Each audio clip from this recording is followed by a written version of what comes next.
y'all? It's your girl Sakina, and I'm back for another The Shy review. This is season 3, episode 9.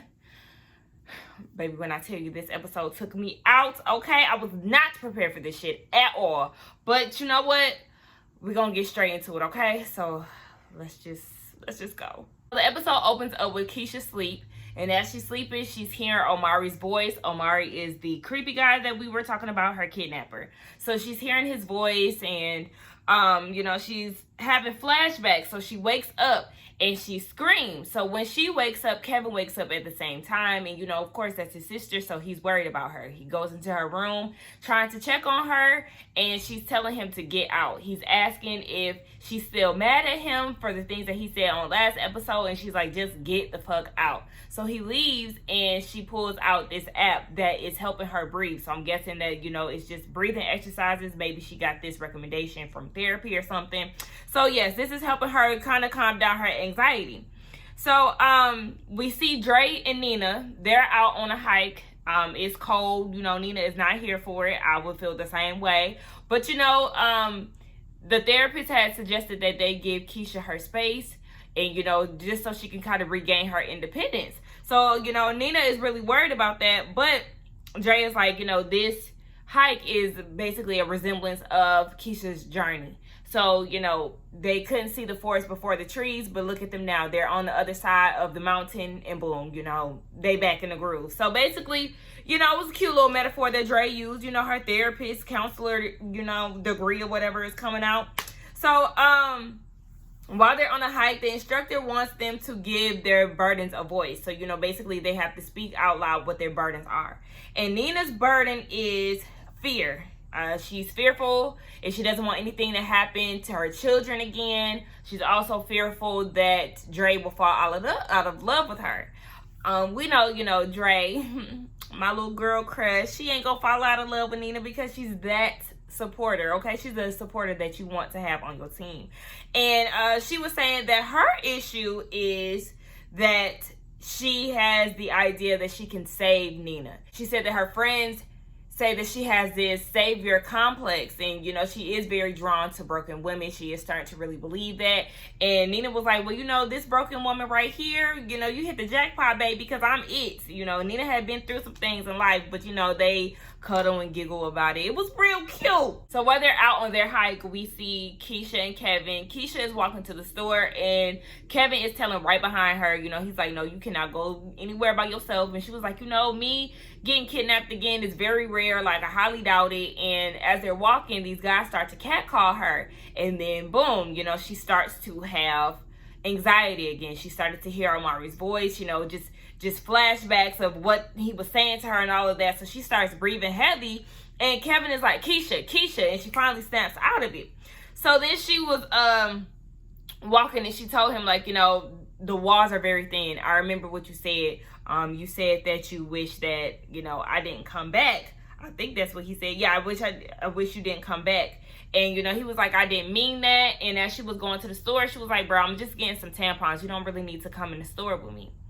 Okay, so fast forward, those tampons were not that. It's actually a pregnancy test. And at first, when she was, I thought she was putting the tampon in. I was like, Keisha does not need to be inserting no tampons in right now. Like, this will give her even more flashbacks. But once I realized it wasn't tampons, I was like, oh shit, wait a minute. So obviously it's not. It was a pregnancy test, and she tested positive. Nina and Dre come back home from their hike, and she goes and shows them the pregnancy test. And this is when we see that, of course, it's positive, and she is looking to get an abortion. So they're going to call out to Jada and, try to get this thing going. Then we see a scene where Keisha is actually doing research on the first week's pregnant experience, what to expect. And Nina catches her and was like, well, like, wait, what's going on? Are you thinking about keeping it? And she said, no, she was just curious. And Nina was like, it's okay, give me a hug. It'll all be over soon. But if she's doing research, first of all, do people know how, like, when they're pregnant, you can tell from a week? Like, you can really determine whether or not you're pregnant within a week? I don't know. Listen, I have no idea. But yes. So I'm thinking she might just keep this baby. I don't know, y'all. We're going to have to see. We're going to have to see. Now, as y'all know, I do go out of order. So, I will be going out of order today. Like I said, just bear with me. Y'all know that it all ties together at the end. Okay, class? Want to hear it? All right. So, let's get into the next story. Y'all, I think I wrote it out of place. Wait. I think I wrote it out of place. No, I didn't. All right. So, yes.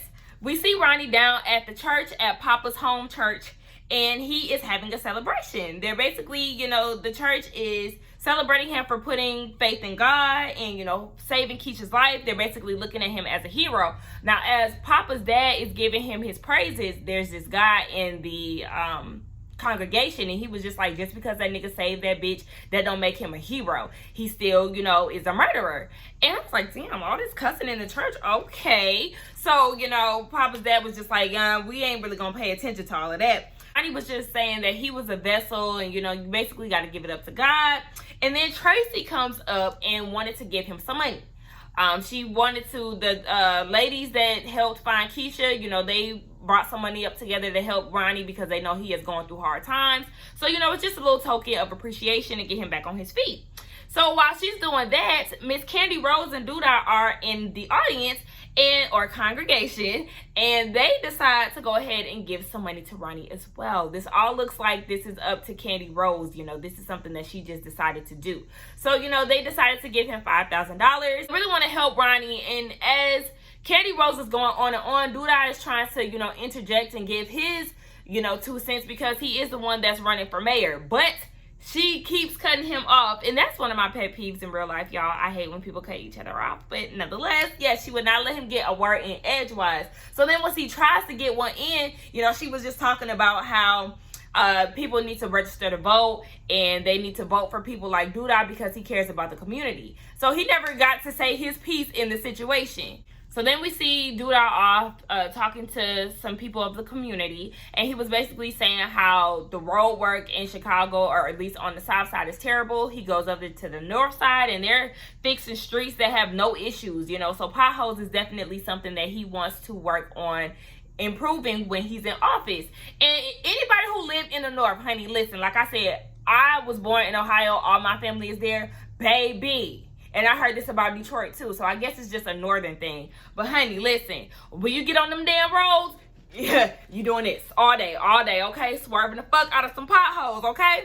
So listen, I feel like it's a necessity, okay? And I think that the people of the South Side will understand.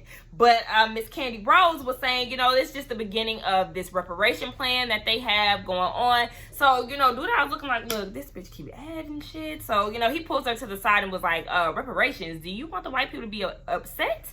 The white people are not going to be feeling this. And he was telling her, you need to stick to the script. But she was like, I wrote the script, so if I want to ad-lib, then I can ad-lib all through this motherfucker. And, she was like, you know, reparations, that whole thing, you know, it brings unity to the community. You know, black people is all for that type of shit. You know, they'd rather be hearing this than about some motherfucking potholes. So, you know, they are definitely at odds, and Duda is not feeling it. So, over on the other side of the church, Papa Pastor... Yeah, Papa Pastor. Papa Pastor is saying that he actually endorsed Duda and said that he had to let go of Camille, obviously, because she was plotting on the inner city churches. And he also says that he wants to meet up with this woman named Angela. And he said that he learned a lot from her. I think that's what he said. He wants to speak to her, you know, and he learned a lot. It's very educational. Honey, I'm feeling like Miss Angela is a prostitute, an escort of some sorts, and we already know that Papa's dad, he has his slimy ways. So I'm feeling like he's dealing with somebody who is giving him some service of the lip kind, the mouth, and, you know, the other lips. Anyway, yes. So Papa is over on the side talking to Ronnie, and he's asking him what he's gonna do with this money. Look, Papa, you was a little too nosy, honey. But Ronnie was basically saying that he's going to Springfield because he has friends there and there's a job opportunity. Now, as he's telling Papa this, Tracy overhears, and she was like, wait, you're moving? Yes, he's leaving town, honey. So they all decide to leave. Candy Rose was leaving out with Duda, and she was like, you know, we still got a little time. We got a little meeting on the north side. You know, we can make it. And he was like, hold on, white bitch. You're not going. Is your name on the ballot? Are you the candidate? No, you're not. you know what, take your ass home. So, you know, she's salty or whatever. She in her feelings. So she leaves. And then Ronnie leaves shortly after them. And he sees Tracy outside. She was lingering because she wanted to offer him the opportunity to see his grandchild before he leaves. So, yeah, he was like, I'll go ahead and visit her. So they got all of that planned. And then he also invites her to go to Miss Ethel's ashes. Well, he's going to dump them out. And he invites her. But, you know, she was like, Miss Ethel don't like me. But she accepts the invitation. Now, we see these random scenes. Well, I don't really want to say random because I'm sure they're going to tie in eventually. But we see these scenes with Trig and Jake. They're chilling at the house. And then Trig's car starts to go off. So he runs outside with Jake. And some dude is running off. And Trig thought it was a crackhead. But no, Jake recognizes him. He's somebody from the 63rd Mob. And he planted some drugs in Trig's car. So, Jake said that he had a plan. Now, this plan of his is to, I guess, go into Doodah's safe. So we see where Trig is dropping him off at the house. And he was like, if you need anything, call me. So he's going to the house. And he was trying to find out what the code to the safe was. And Candy Rose sees him and was like, nigga, how you gonna try to break into a safe and you don't even know the code? So, you know, Jacob, ooh, Greenleaf, honey. So Jake is like, fuck, you know, thinking that he done got caught. But she ends up giving him the code to the safe. And she walks off. So I'm like, oh, baby, you done let all your feelings take over. And you about to let Doodah get fucked over. All because he told your ass to go home. So we see Trig had them picked up Jake. And when he asked him, you know, did anybody see him? Jake lied and said no, but we already know that Candy Rose seen him. She was the one that gave him the code. So it's just like, okay, I think that might come back to bite him in the ass later. But, you know, he hands over this envelope file. Trig looks through it and he sees what he was looking for, I guess. So then we see that the envelope was actually being dropped off to Camille's campaign office. She was not there. She was out of town, but they give it to the campaign manager. I think that's what he was. So when he looks at what was in the files, you know, he's all grinning and stuff. And he was like, what do we owe the pleasure? And Trigger was just like, you know, just consider it a gift. We don't know what it is. I think it's some compromising photos, but I don't know. I don't know. We gonna have to see what that was. You know, of course they dropped that in there to keep us guessing what the hell they have going on. But, you know, like I said, we'll see. Then we get over to Emmett.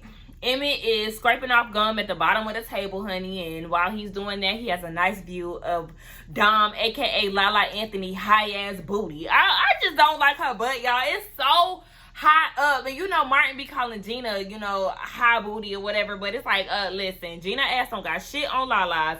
So he looking at it or whatever. And Tiffany kind of peeped that he got something going on. But she was asking him, you know, what's on his mind. He feel like he got a lot of things on his mind. Of course you do, nigga. You just cheated. And you got both of these women in the same room with your mama. But anyway, yes, they start talking about all these renovation plans that he has. I'm still wondering where the hell y'all get all this money from. Because y'all still live with Jada. But they're thinking about names. And Dom is just like, you know what, if you can't help find a name, then I'll give you some inspiration. Just let me know. And Tiffany looking like, bitch, the fuck? What do you mean? You know, she's, of course, giving him that eye. So, you know, she already knows something is up. But then we get a scene where Tiffany and Emmett is, they're talking. And he's asking her about some names to come up with. But he's being all extra sweet, trying to give her some shoulder rubs and all of this. And, you know, he was basically showing her a little appreciation, saying that you stay 10 toes down, you're loyal to me. You know, all the fuck boy shit that niggas say when they doing wrong or when they feel like, oh, they didn't put you through the test, whether or not you a rider or not. So, a rider or not. So they want to go ahead and try to lock you down and all that shit. You know, I can't stand that type of shit. Ooh, it's typical nigga speeches. So, they was talking and, you know, doing all of that.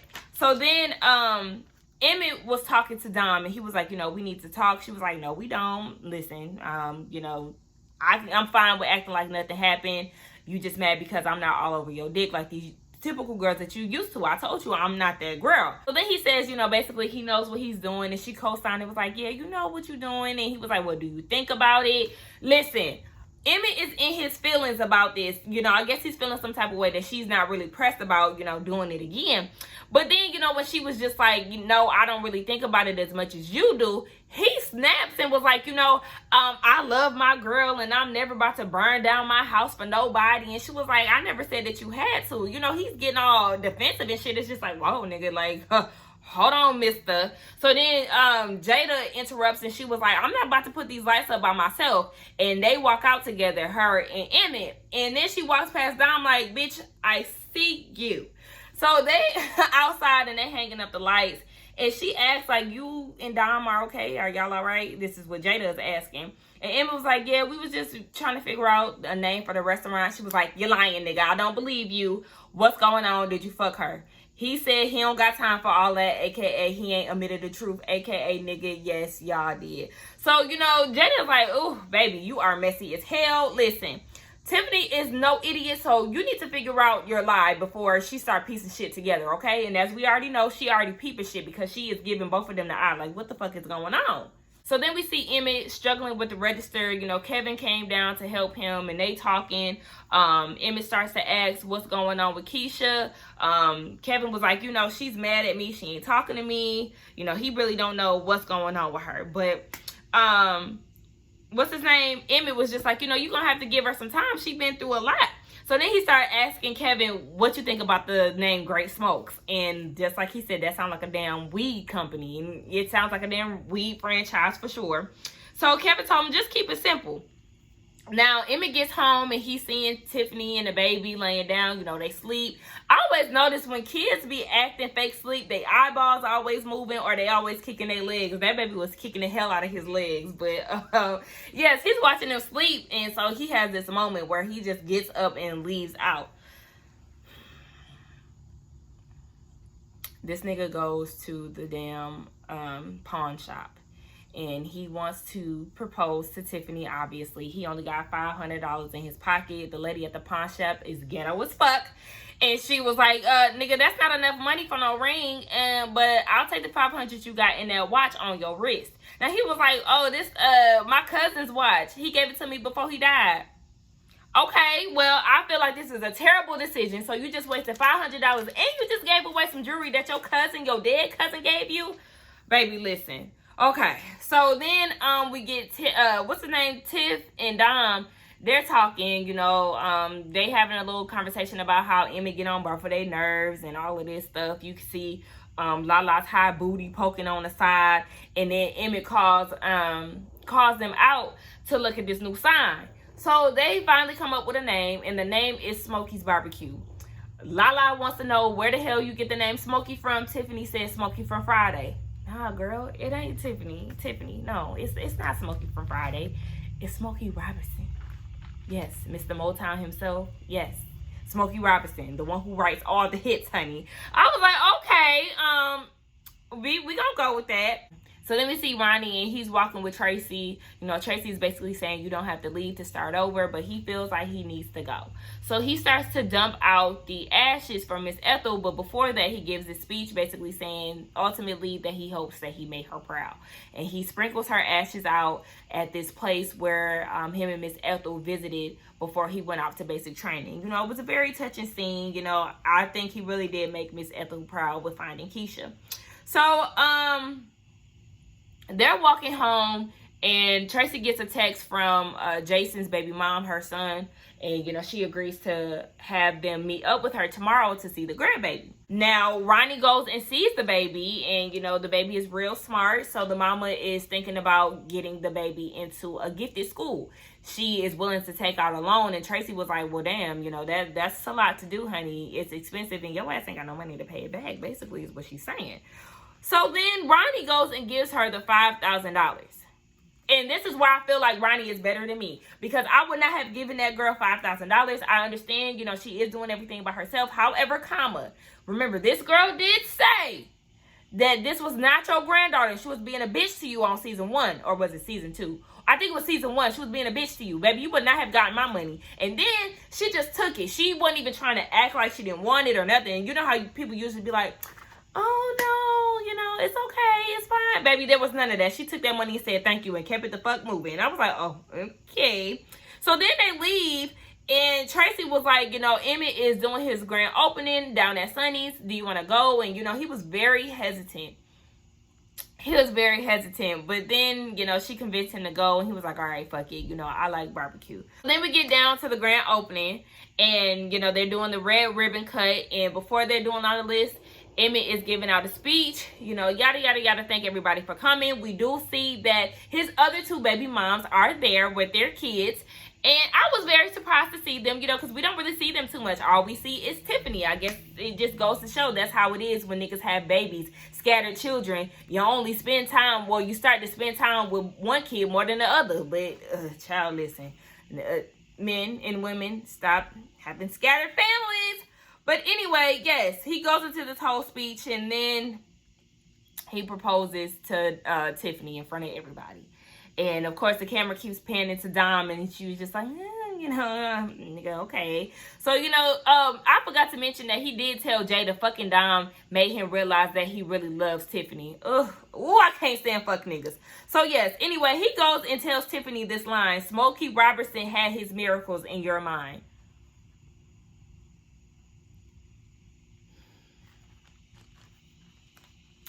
Basically, she says yes, and Dom is not impressed, okay? I'm not impressed either. I'm not impressed by Tiffany, Emmett, or Dom. All they motherfucking asses can get the hell on.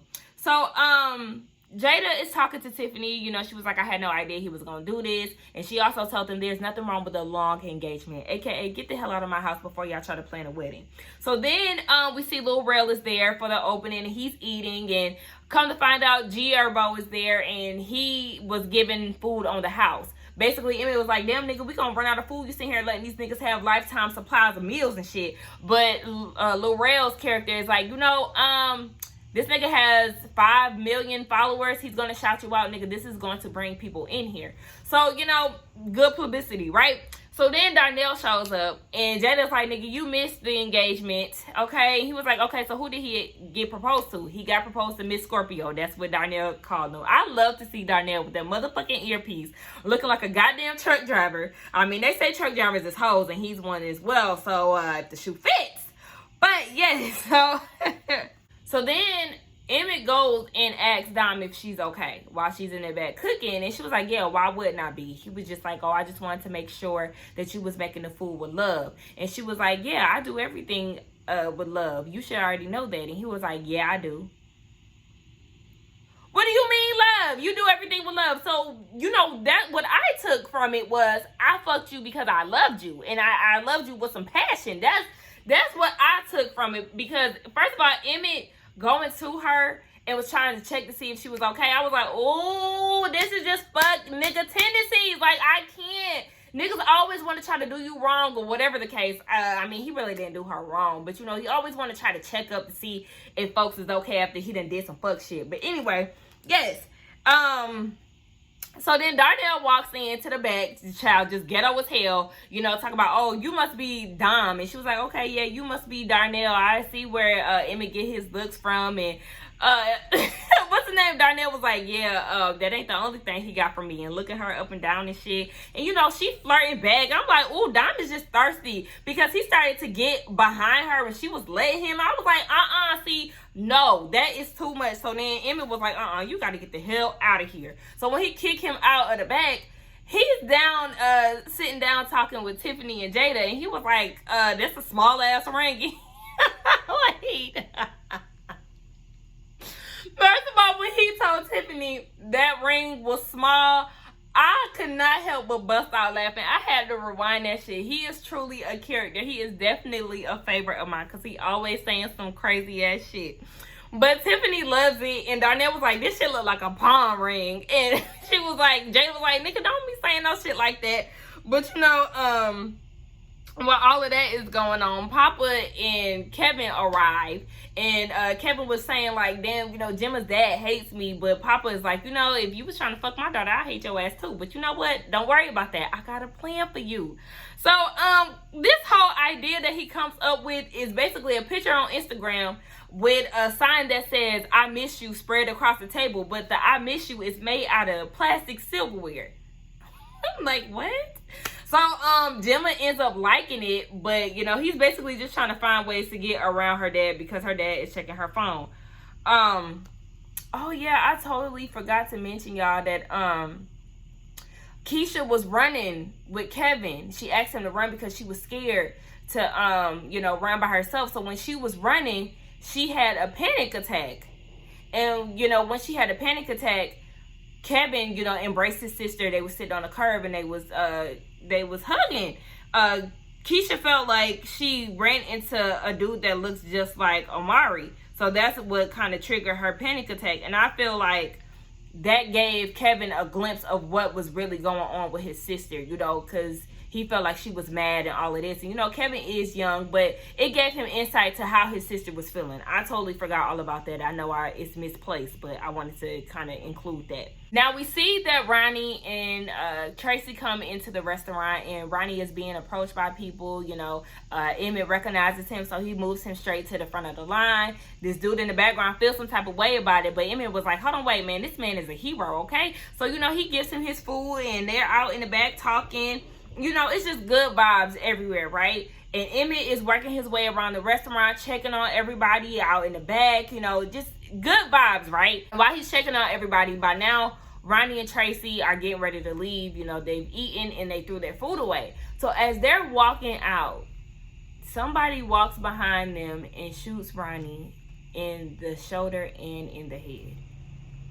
Y'all, when I tell y'all I was not ready for that shit, my heart was pounding, okay? And I just knew something bad was gonna happen in this episode because it just felt like, no, I was anticipating something. I honestly thought that it was gonna be something with Trig end up getting hurt, but no, it ended up being Ronnie. And I just feel like the whole situation is just like a hood tale. You know, in the hood, you kill somebody and then somebody, you know, the loved one comes and seeks revenge on you. You know, it's just an ongoing cycle. And it's just so fucked up. Like, it's just like, damn, revenge is literally always around the corner. And the dude that shot him was like, you know, this is for Coogie. Ooh, y'all, it really took me out. It really just, like, I don't know. It was a lot. I really feel like this episode was good. Next week is the season finale. But R.I.P. Ronnie. I was not expecting him to go out like this. I mean, I don't know, y'all. Y'all let me know what y'all think about this episode. The end really took me out. Please don't forget to like, comment, and subscribe to my channel. And I will see y'all in the next one. Bye.